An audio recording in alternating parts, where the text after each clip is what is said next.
Una sa lahat, lalaking naka-helmet habang bumibili sa isang tindahan sa Cebu City.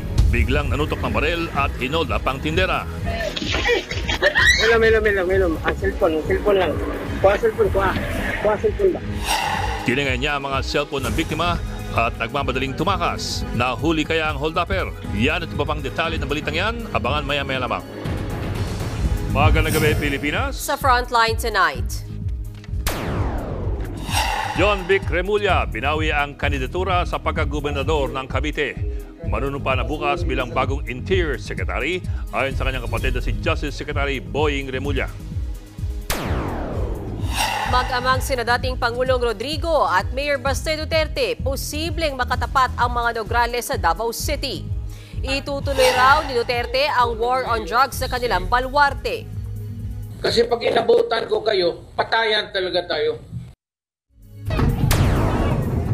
Kerwin Espinosa, handa raw tumestigo kaugnay sa mga nangyaring pagpatay noong war on drugs ng Duterte administration.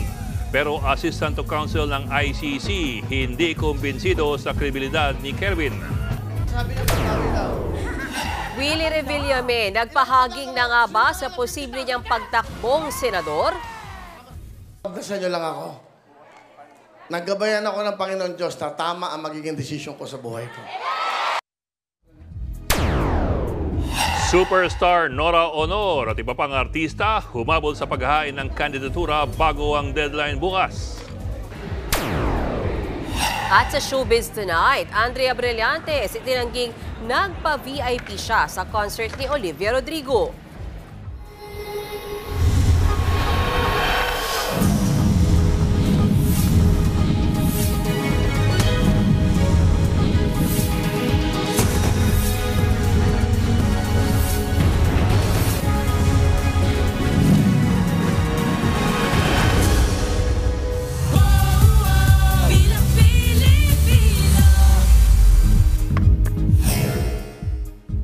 Binawi ni John Vic Remulla ang kandidatura niya sa pagkagobernador ng Cavite. Kinumpirma naman ng kapatid niyang si Justice Secretary Boying Remulla na si John Vic na ang napiling bagong DILG Secretary. Nasa frontline ng balitang yan, Gary De Leon. Sa eksklusibong larawang nakuha ng News 5, makikita si Cavite Governor John Vic Remulla sa tanggapan ng Commission on Elections. Binawi kanina ni Remulla ang kanyang Certificate of Candidacy sa pagkagobernador ng Cavite. Sa gitna yan ng maugong na usap-usapang siya ang magiging bagong kalihim ng Department of Interior and Local Government o DILG, kapalit ni Secretary Benhur Abalos na tatakbong senador. Kinumpirma yan mismo ng kapatid ni Governor John Vic na si Justice Secretary Boying Remulla.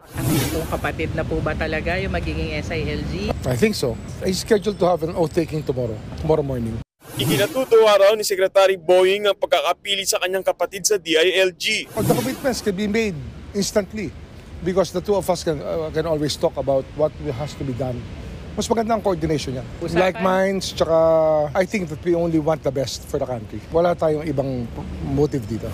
Tatakbo namang gobernador ng Cavite, kapalit ni Governor John Vic, ang anak ni Justice Secretary Remulla na si Francisco Gabriel Abeng Remulla. Si Abeng Remulla ay kasalukuyang provincial board member. Wala pa namang inaanunsyong magiging running mate niya. Bago ang pag-withdraw ni Governor John Vic, una nang inaatras ni Cavite Vice Governor Atina Tolentino ang kanyang kandidatura bilang re-electionist. Sinusubukan pa namin kunan ng pahayag si Tolentino sa dahilan ng pagbawi ng kanyang Certificate of Candidacy bilang vice-gobernador.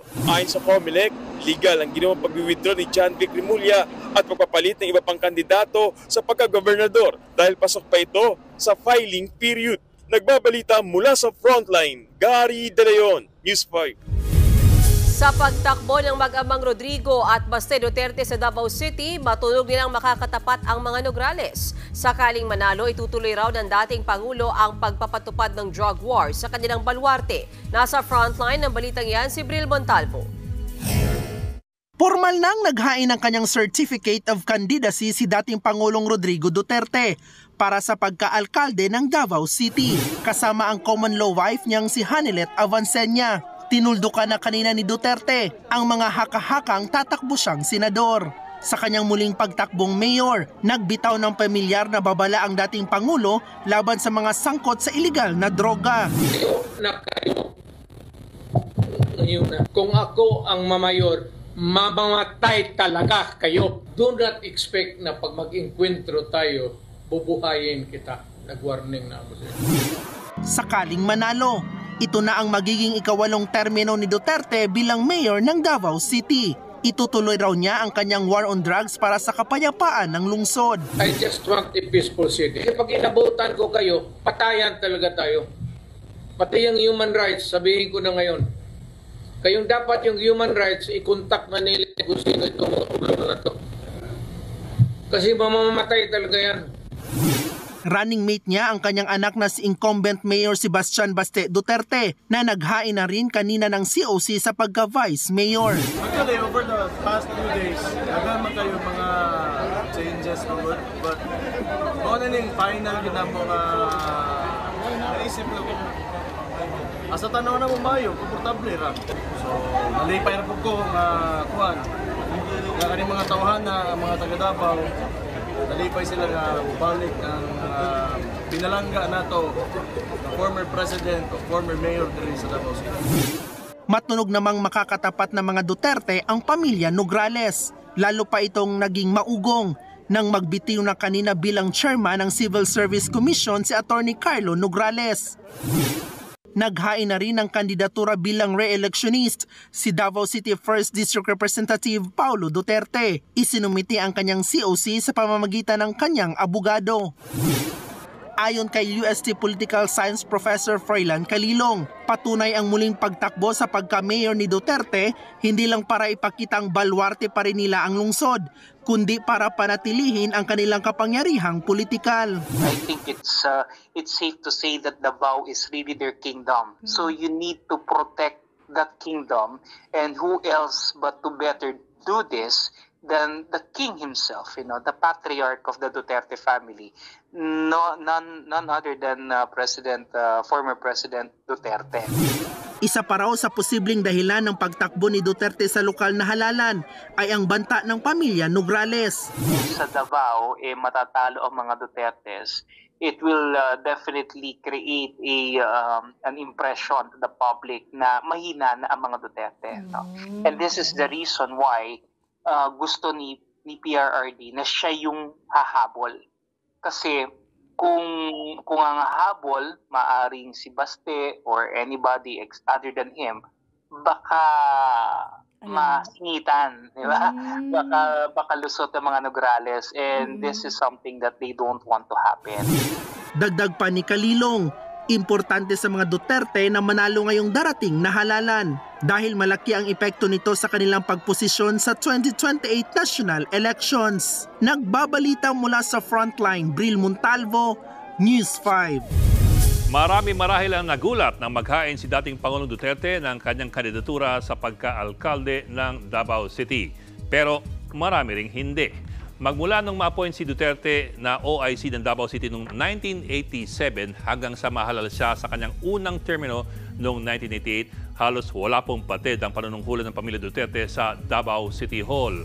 Nabali lamang ito noong taong 1998 nung pinatakbo ni Duterte ang kaalyadong si Ben de Guzman bilang alkalde dahil po naabot na niya ang kanyang term limit. Tatlong terms po yan.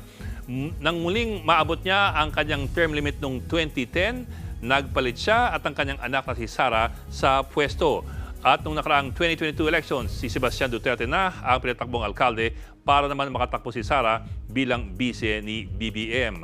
Sa nakaraang mga taon, mukhang matatag ang posisyon ng mga Duterte sa Davao City. At ito po ang balak nilang panatiliin o salbahin sa 2025 midterm elections. Pero gaya po ng lahat ng mga political dynasties, marami sila mga kaalyado at kaaway na minsay kalaban, minsay kakampi. Ngayong 2025 midterm elections, inaasahan na susubukang pataubin ng pamilya Nograles ang mga Duterte sa City Hall. Kung hindi si Margarita Migs Nograles, maaaring ang kanyang kapatid na si Carlo Alexi Nograles. Matagal na po ang banggaan ng pamilya Nograles at pamilya Duterte. Matapos ang kanyang unang termino sa Davao City Hall noong 1992, kinalaban si Duterte sa kanyang re-election ni Noy Congressman Prospero Nograles. Hindi po nagwagi si Nograles. Muling binangga ni Nograles ang pamilya ng kalabanan niya ang inendorso ni Duterte noong 1998 na si Benjamin de Guzman. talo muli si Nograles. At noong 2010 elections, kinalaban ni Nograles si Sara Duterte sa pagka-alkalde kung saan natalo muli siya. Pero in fairness, hindi man makuha ni Nograles ang City Hall, parati naman siyang nahahalal bilang Davao Congressman. Nagbago ang ihip ng hangin ng dalawang pamilya nung inendorso ng pamilya Nograles ang kandidatura sa pagkapangulo ni Duterte noong taong 2015 para sa 2016 elections. At mukhang tuluyang naghilom ang mga sugat sa politika nung i-appoint ni Duterte ang anak ni Nograles sa si Carlo bilang kanyang cabinet secretary at kalaunan ad interim Civil Service Commission chairman. Pero ngayong 2025 elections, muli na namang nagbago ang ihip ng politika at maglalaban muli ang dalawang pamilya para po sa Davao City Hall. Huwag kayong magulat dahil hindi naman po bago yung init-lamig na mga relasyon na yan. Halimbawa na lang, sa matagal po na panahon, magkaalyado si Davao Congressman Pantelon Alvarez at si Rodrigo Duterte. Katunayan, nagsilbi pa si Alvarez na speaker noong panahon ni Duterte. Pero noong July 2018, si Alvarez po ay kinudeta ni Congresswoman at dating Pangulong Gloria Arroyo sa tulong ni Presidential daughter Sara Duterte. At mula noon, init-lamig na ang dalawang pamilya. Si Alvarez umalis sa ruling PDP laban at sumali sa Partido Reforma noong 2020 at inendorso pa ang kandidatura ni Leni Robredo sa 2022 elections. Pero ngayon, mukhang bati-bati na muli sila. Ito pong si Alvarez, nakakampi na muli ni Duterte, ay nagtawag pa ng withdrawal of support ng AFP kay Pangulong Marcos. Yun lang, walang pumansin maliban sa mga muli niyang naging kakampi. Re-electionist at mga nagbabalak bumalik sa pagkasenador ang mga naghain ng kandidatura kanina para sa 2025 midterm elections. May mga kilalang personalidad din na sasabak sa party list kabilang na si Jinky Pacquiao. Nasa frontline ng balitang yan si Rainiel Pawid. Hindi na bago sa politika ang karamihan sa mga naghain ngayong araw ng Certificate of Candidacy sa pagkasenador. Kabilang dyan si re-electionist Senator Bong Revilla. Ibinida niya ang kanyang perfect attendance sa Senado sa kabila ng mga aniyay ng mamaliit sa kanya noon. Some dismiss us as Mr. Budots. Gayunpaman, mapalad po tayong nahalal nun. And we are happy to say that because of our people's trust, we delivered on our pact with the people. Nagbabalak ring makabalik sa Senado si Gringo Honasan dahil meron pa raw siyang unfinished business. What we look for through legislative intervention is harmony in our families, cooperation in our communities, order in the state, inclusive growth for the nation, and security in our shores. Bukod kay Honasan, gusto ring makabalik sa Senado ni Bam Aquino. Kung papalari, natanong siya kung paano maglilingkod ang isang Aquinong gaya niya sa ilalim ng Marcos presidency. In the past, naipakita naman po natin na kahit hindi tayo miyembro ng mayorya, kaya nating ipatupad ang pinakamahalagang batas para sa ating bayan. Naghain na rin kanina ng COC sina DILG Secretary Benher Abalos, Medal of Valor awardee Ariel Querubin at dating Defense Secretary Norberto Gonzales. Tatakbo ring senador si Chavit Singson. Pangako niya, lahat ng bayan magkakaroon, ang buong Pilipinas, mamimigay kami libre with bank account, credit card na as a debit card. Bukod dyan, gusto rin daw tulungan ni Singson ang mga apektado ng PUV Modernization Program. Ganyan din ang sentimiento ng presidente ng Manibela na si Mar Valbuena na susubukan ding makapasok sa Senado. Isa pang kakandidatong senador si dating Senator Manny Pacquiao. Kailangan pigilan po ang korupsyon dahil yung korupsyon po sa aking kaalaman, sa aking nadiskubre, yan po talaga. Ginagawa nila ang politics as a business. Habang ang misis ni Pacman na si Jinky Pacquiao, second nominee ng Maharlikang Pilipino sa Bagong Lipunan o MPBL party list. Ang tinagurian namang dancing asset ng Department of Health na si Eric Tayag, isa sa mga nominee ng Hill PH party list. Matapos ilang beses matalo sa senatorial race noon, sa Kamara naman susubukan ni Atty. Shell Jokno ang kanyang tsansa. Siya ang lead nominee ng Akbayan Party List. Imbis na yung interest ng sarili nilang pamilya ang isusulong ng mga uupo sa Kongreso, kailangan ng bayan ng mga mambabatas na makikipaglaban para sa interes at kapakanan ng ordinaryong Pilipino. Nagbabalita mula sa Frontline, Rainiel Pawid, News 5. Mga kapatid, dineklara ng Pag-asa ang pagtatapos ng habagat season. Ibig pong sabihin, di na umiral sa bansa ang southwest monsoon. Ayon sa Pag-asa, lumakas ang high pressure area o mainit na hangin sa East Asia. Natutulak po nito ang northeasterly winds papalapit ng Pilipinas. Hudyat na yan, napapasok na tayo sa amihan season o ang malamig na simoy ng Kapaskuhan. Samantala, may low pressure area ngayon sa kanluran ng Coron, Palawan. Maliit ang tsansa nitong maging bagyo pero magpapaulan na ang LPA sa Mindoro, Central Luzon, Calabarzon, Metro Manila, Pangasinan, Benguet, Nueva Vizcaya at Quirino. Magtatagal sa katubigan ang LPA at hindi rin ito magla-landfall. Uulanin din ang Mindanao dahil naman sa Intertropical Convergence Zone o yung salubungan ng hangin sa Northern at Southern Hemisphere. Abiso naman po sa mga motorista, lalo na sa mga namamasada, may oras pa kayong magpakarga bago ang malaking taas presyo sa diesel bukas. Higit piso ang madadagdag sa kada litro ng diesel habang 70 centavos naman sa kerosene. Wala namang paggalaw sa presyo ng gasolina. Ayon sa Department of Energy, ang taas presyo sa petrolyo ay bunsod na nagpapatuloy na tensyon sa Middle East. Susunod, magkamag-anak sa Parañaque, magtatapatan sa pagka-alkalde. Habang sa Marikina, mainit ang salpukan ng mga Kimbo at Teodoro. Willie Revillame, maghahain kaya bukas ng kandidatura sa pagkasenador? Basta, ito lang. Pag nandito ako bukas, tuloy-tuloy. Pag wala ako, mas malaki ang mga ambag ko sa bawat Pilipino. At national artist na si Nora Honor sa party list naman sa sabak sa 2025 elections. Magbabalik pa ang Frontline tonight. Mga kapatid, Ed Lingao po, nasa Estados Unidos, Canada o saan mang dako ka ng mundo, manatiling may alam at may pakialam sa mga mainit na balita dito sa ating bansa. Simulan natin ang bawat araw sa tuloy-tuloy na balitaan sa Frontline. Mag-follow at mag-subscribe sa social media pages ng News 5.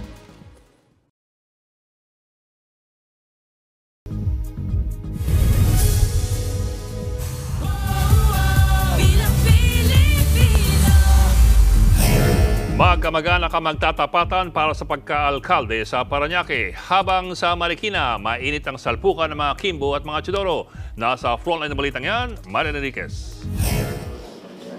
Simula pa lang ng panahon ng eleksyon, mainit na ang politika sa Marikina. Ngayong araw, sinamahan ni incumbent Marikina 2nd District Representative Stella Kimbo ang asawang si dating Congressman Miro Kimbo sa paghahain ng Certificate of Candidacy.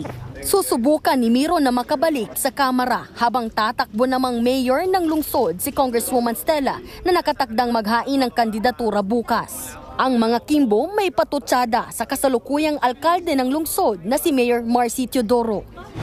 Napansin namin na imbis na pabayaan na lang kami sa aming distrito, talagang gusto kaming burahin ng mayor doon sa Marikina.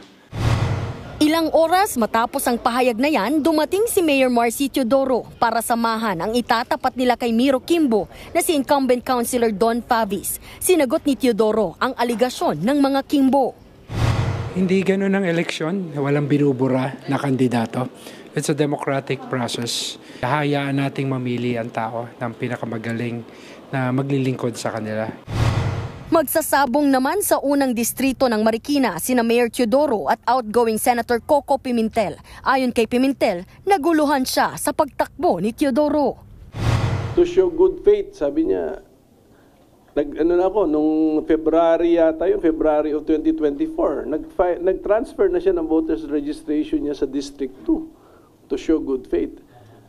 And then, September 26, 2024, nag-file naman ng pagbalik sa District 1. So kung medyo nalilito kayo, kami rin po ay nalito. Magulo, may mga magulong kausap. Dumipensa naman si Teodoro. Tinext lang nila na sila'y aalis doon sa alyansa dahil meron silang ibang nais na gawin. Kaya napilitan kami na maghanap ng kandidato para sa unang distrito. Kasi kung sila'y tatakbo raw ayon sa kanila bilang independyente, pero nalaman ko kahapon they filed as a nationalist candidate. Olivares versus Olivares naman ang tapatan sa pagkaalkalde ng Parañaque. Naghain ng COC ang asawa ng incumbent Mayor Eric Olivares na si Eileen Claire Olivares. Makakalaban niya ang kanyang bayaw na si incumbent Parañaque 1st District Representative Edwin Olivares na naghain rin ng COC sa pagkaalkalde. Sa Las Piñas naman, magpapalit lang ng posisyon sina outgoing Senator Cynthia Villar at ang kanyang anak na si Las Piñas Representative Camille Villar. Full force ang pamilya Villar sa paghahain ng COC ni Senator Cynthia. Family kami, but it has been done my father since 1963. Pinamana niya sa amin na mahalin namin yung Las Piñas. And I thought it's in the memory of my father, who really loved Las Piñas when he was alive.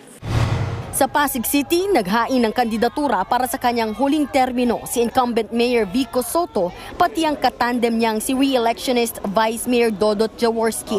Sa Valenzuela naman, tatakbo sa isa pang termino si incumbent Mayor Wes Gatchalian. Tim Calixto naman sa Pasay City. Tatakbo sa kanyang huling termino si Mayor Imelda Calixto Rubiano. Running mate niya ang pamangking si Councilor Mark Calixto. Nag-file rin ng COC bilang re-electionist ang ama ni Mark na si Congressman Tony Calixto. Susubukan ding maupo sa ikalawang termino ni incumbent tagig Mayor Lani Cayetano. Todo suporta si Senator Alan Peter Cayetano sa paghahain ng COC kanina ng kanyang misis. Nagbabalita mula sa Frontline, Marian Enriquez, News 5.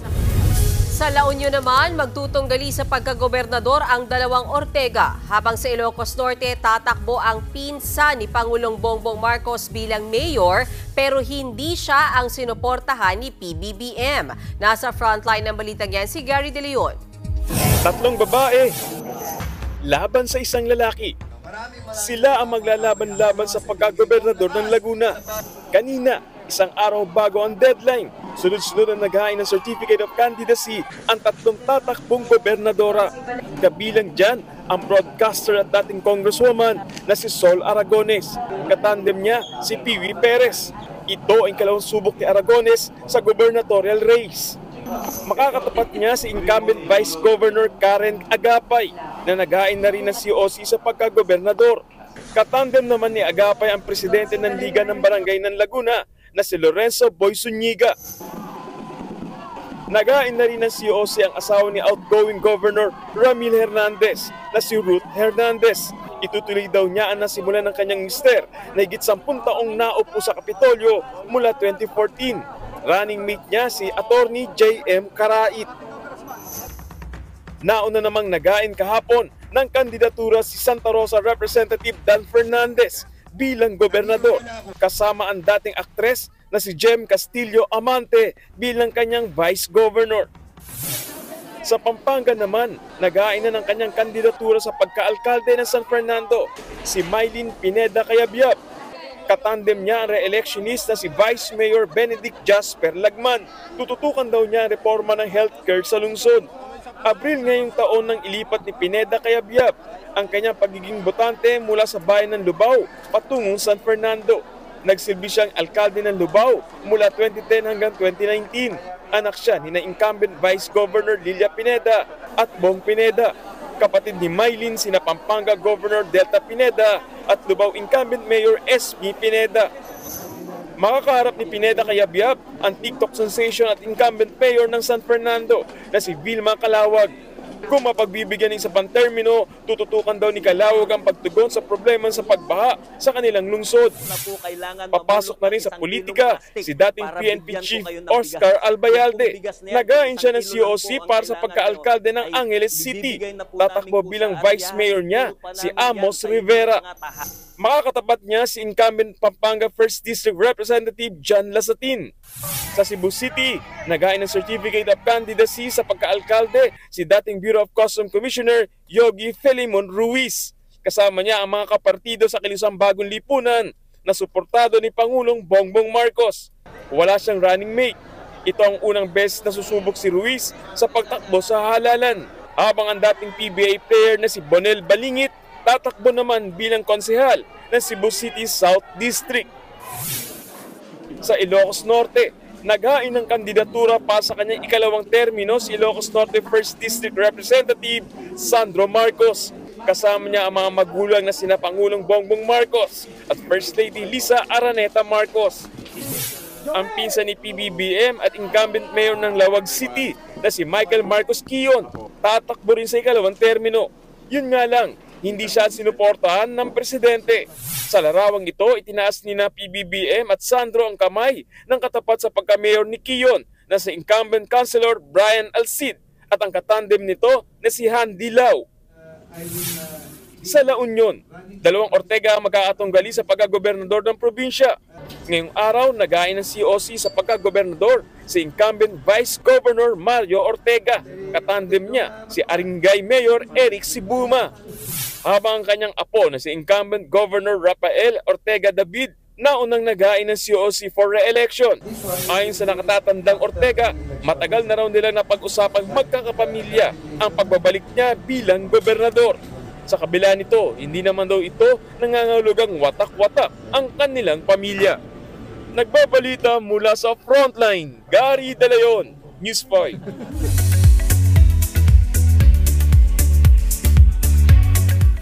Showbiz Tonight na tayo.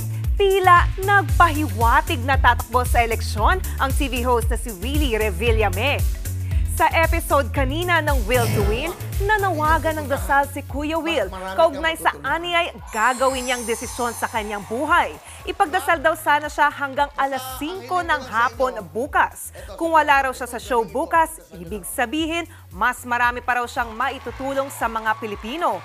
Hindi yan idinitalye ni Kuya Will, pero hanggang bukas na lang ang paghahain ng Certificate of Candidacy para sa mga tatakbo sa 2025 midterm elections.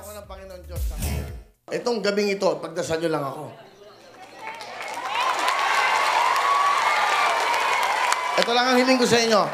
Itong huling ilang oras hanggang bukas ng alas 5, ipagdasal nyo lang ako. Naggabayan ako ng Panginoon Diyos na tama ang magiging desisyon ko sa buhay ko. Basta, ito lang. Pag nandito ako bukas, tuloy-tuloy. Pag wala ako, mas malaki ang mga ambag ko sa bawat Pilipino. Susubok na rin maging kinatawan ng isang party list ang national artist at superstar na si Nora Honor. Gusto raw niyang maging boses para sa mga kasamahan niya sa showbiz. Nasa frontline na balitang yan si MJ Marfori. Ibinandera ng national artist na si Nora Honor ang kanyang Certificate of Nomination and Acceptance bilang second nominee ng People's Champ Guardians Party List sa Manila Hotel kanina. Sakaling manalo, bibigyan daw nila ng boses sa kamera ang mga nasa entertainment industry. Para sa mga sa industriya po ng pelikulang Pilipino, yung mga kasamahan ko na mga artista, para talaga po makatulong sapagkat yun po talaga yung pangarap ko noong araw pa. Yung makatulong sa ating mga kababayan dahil galing ako sa hirap. Sa Paranaque, tatakbo bilang konsihal sa 1st District ang dating aktres na si Abby Viduya. Sinamahan siya ng kanyang mister na si Jo Marie Iliana sa paghain ng Certificate of Candidacy. Kung sakali, papalitan niyang posisyong iiwan ng nagbabalik showbiz na si Jo Marie. Gusto ko ibalik ang pagmamahal ng binigay sa akin. For the past 3 years, I've been studying. I've been going to City Hall. Pinag-aralan ko lahat. Papasukin na rin ni Miss Universe Philippines National Director Shamsi Supsup ang politika. Tatakbo siyang konsihal ng 1st District ng Pasig. Sa ikalawang distrito naman ng Pasig, tatakbong konsihal ang aktres na si Aramina. Kabilang sila sa ticket ng kalaban ni incumbent Mayor Vico Soto. Isa pang beauty queen ang sasabak sa politika, si Miss Grand International Philippines 2021 Samantha Panlilio. Siya ang second nominee ng Agimat Party List. Sa Angeles City, Pampanga, tatakbo ring konsihal ang aktor na si Aljor Abrenica. Kapartido niya si dating PNP Chief Oscar Albayalde na tatakbong mayor ng naturang syudad. Sa Tarlac naman, tatakbong board member ng 2nd District ang isa pang aktor na si Aaron Villaflor. Ang bagong daddy namang si Zanjo Marudo, naghain din ng kandidatura. Second nominee siya ng Alyansa Laban sa Substance Abuse para sa Bagong Pilipinas o ASAP na party list. Sa Quezon City, nag-file na rin ng COC ang re-electionist sa pagkakonsihal ng 5th District na si Aiko Melendez. Paalala niya sa mga kapwa-artistang sasabak sa politika. Wala namang masama kung artista dahil maayos na trabaho to, dissenting trabaho to, hindi to pagnanakaw. So they have all the right to run. Ang pakiusap ko lang para magtiwala ulit sa atin ng taong bayan, pag-aralan nyo yung pinapasok nyo. Nagbabalita mula sa Frontline, MJ Marfori, News 5. Susunod, lalaking nagpanggap na customer sa isang tindahan sa Cebu biglang nanutok ng baril at nagdeklara ng hold up. Kerwin Espinosa handang tumestigo sa ICC kaugnay sa Duterte drug war. At Andrea Brillantes sinagot ang mga basher dahil sa umano'y VIP treatment sa kanya sa concert ni Olivia Rodrigo. Tutok lang mga kapatid dito sa Frontline Tonight.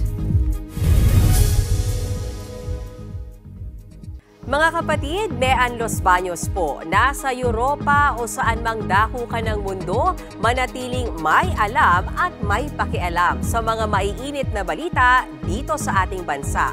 Simulan natin ang bawat araw sa tuloy-tuloy na balitaan sa Frontline. Mag-follow at mag-subscribe sa social media pages ng News 5.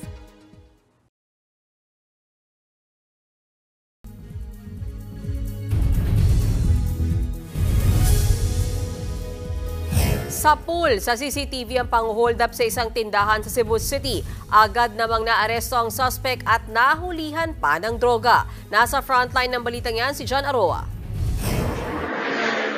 Sa kuhang ito ng CCTV sa Cebu City nitong Biyernes, makikita ang lalaking naka-helmet na may binibili sa tindahan. Hawak niya ang perang pambayad sa madaling soft drinks. Pag-abot ng tindera sa inumin, agad bumulot ng baril ang suspect, saka nagdeklara ng hold up.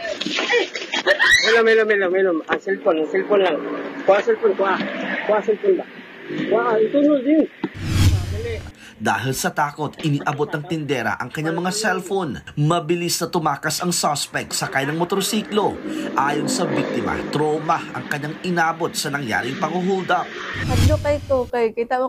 Grabe po talaga yung takot ko noon. Nakita ko kasi yung baril niya tapos hinablot pa niya ako. Sa pagsisiyasat ng pulisya sa kuha ng CCTV, may pagkakataong nakunan ang suspect na nakataas ang helmet, kaya't natukoy ang kanyang pagkakakilanlan. Agad na aresto ng mga pulis ang 43 anyos na suspect na napag-alamang tindero ng isda sa palengke. Pinagtagpi-tagpi namin ang mga kuha ng mga CCTV hanggang sa naaresto na talaga yung suspect kinabukasan. Ganun pa rin yung damit niya na isinuot. Nakuha sa suspect ang baril na ginamit niya sa pang-hold up, 15 gramo ng shabu na nagkakahalaga ng 102,000 pesos at ang motor na ginamit sa pagtakas. Ayon sa pulisya, labas-masok na sa kulungan ng suspect dahil sa pang-hold up. Itinanggi naman niya ang pagnanakaw sa tindahan. Naaktuhan lang talaga ako na nandun ako, bumibili ng sigarilyo. Naglalaro kasi ako doon ng scatter saglit. Pagkatapos, umalis ako. Tapos, nangyari yun. Nahaharap ang suspect sa patong-patong na reklamo, kabilang ang robbery, illegal possession of firearms at paglabag sa Comprehensive Dangerous Drugs Act. Nagbabalita mula sa Frontline, John Arua, News 5. Handang tumestigo sa International Criminal Court or ICC ang self-confessed drug lord na si Kerwin Espinosa kaugnay sa Duterte drug war. Pero may agam-agam ang mismong assistant to counsel ng ICC. Nasa frontline ng balitang yan, Brian Basa. Kasunod ng paghahain ng Certificate of Candidacy noong isang linggo sa pagkaalkalde ng Albuera, Leyte, nagpapresko nitong Sabado ang self-confessed drug lord na si Kerwin Espinosa. Handa raw siyang tumestigo sa International Criminal Court o ICC kaugnay ng war on drugs ng nakaraang administrasyong Duterte.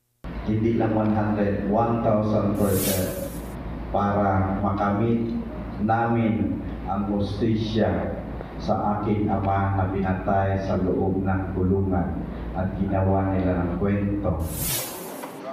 Anak si Kerwin ni dating Albuera Mayor Rolando Espinosa na napatay sa loob ng kulungan noong 2016 matapos manlaban di umano. Idinawit noon ni dating Pangulong Rodrigo Duterte ang mag-amang Espinosa sa iligal na droga sa Eastern Visayas. Nakasuhan noon si Kerwin dahil sa illegal drug trade pero naabsuelto. Sa kabila ng alok ni Kerwin na humarap sa ICC, hindi maiwasan ang mga agam-agam. Ayon kay ICC Assistant to Counsel Attorney Cristina Conti, baka ginagamit lang ito ni Kerwin sa kanyang kandidatura. Medyo malabo pa ang tingin ko na content ng sasabihin niya. Primarily because he did not mention anything at all about what he knows about the war on drugs. Ang malinaw lang daw ngayon, biktima rin ng drug war si Kerwin matapos mapatay ang kanyang ama. Kahit na anong sabihin ni Kerwin Espinosa, basta patungkol sa war on drugs at sa patayan na nangyari, that would be material and relevant to the investigation. Ngayon kasi, kinukuha ng ICC lahat ng impormasyon tungkol dito. At kasi kailangan nilang tukuyin kung sino ang pinaka-responsable. Ayon naman sa abogado ng mga pamilya ng mga biktima ng extrajudicial killings o EJK na si Attorney Nery Colmenares, dapat magbigay ng sinumpaang salaysay si Kerwin para patunayang malinis ang kanyang intensyon. Importanteng witness si Espinosa kung sakaling, una, totoo siyempre ang may personal knowledge sa extrajudicial killings. Pangalawa, malilink niya ito sa mga responsable katulad ni President Duterte o mga PNP officials na katulad ni General De La Rosa. Unang sinabi ni Kerwin na ginawan lang siya ng kwento noon ni dating PNP chief at ngayon Senador Ronald Bato de la Rosa. Humingi na rin siya ng paumanhin kay dating Senadora Laila de Lima na idinawit niya noon sa iligal na droga. Nagbabalita mula sa Frontline, Brian Basa, News 5. Walang VIP treatment. Yan ang nilinaw ni Andrea Brillantes sa panonood niya ng God's concert ni film singer Olivia Rodrigo. Nag-ugatang issue ng mag-Instagram story si Andrea na una raw siya sa pila bago ang concert. Kapansin-pansin na kaunti ang tao sa paligid. Ilang oras matapos i-bash ng netizens, dumipensa si Andrea. Mali lang daw ang nagamit niyang salita. Nauna raw siya sa pila dahil maaga siyang dumating sa venue. Isa si Andrea sa libo-libong fans na nanood ng sold-out concert ng Pinoy Pride sa Philippine Arena nitong weekend. Star-studded ang 3-day welcome back concert ng 21 sa South Korea.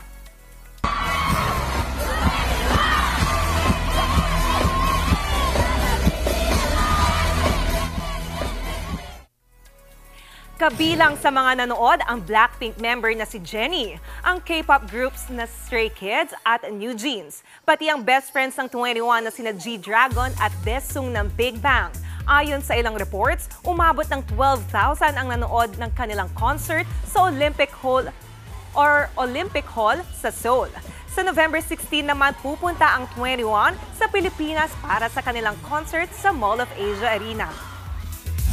Hindi pa dyan nagtatapos ang ating chikahan tonight, kaya dyan lang kayo mga kapatid. Abangan, John Amores, malabo na lang makabalik sa professional basketball matapos masangkot sa pamamaril. At dating PBB housemate at trans man na si Jessie Corcuera, very proud sa kanyang pagbubuntis. Tuloy-tuloy ang balitaan dito sa Frontline Tonight. Mga kapatid, Ed Lingao po, nasa Estados Unidos, Canada o saan mang dako ka ng mundo, manatiling may alam at may pakialam sa mga mainit na balita dito sa ating bansa. Simulan natin ang bawat araw sa tuloy-tuloy na balitaan sa Frontline. Mag-follow at mag-subscribe sa social media pages ng News 5.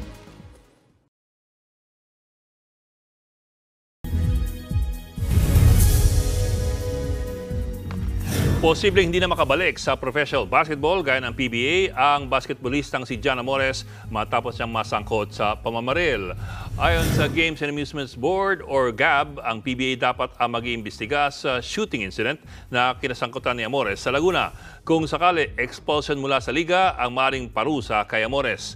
Kapag nangyari yan, posible nilang kanselahin ang rehistro sa kanila ng Northport Batang Pier player. In the interest of giving him the opportunity to play for the professional leagues and on the strength of his undertaking, we gave him a license. Now, at present, considering the gravity of the offense that he committed at this time, the same argument probably would no longer work for him.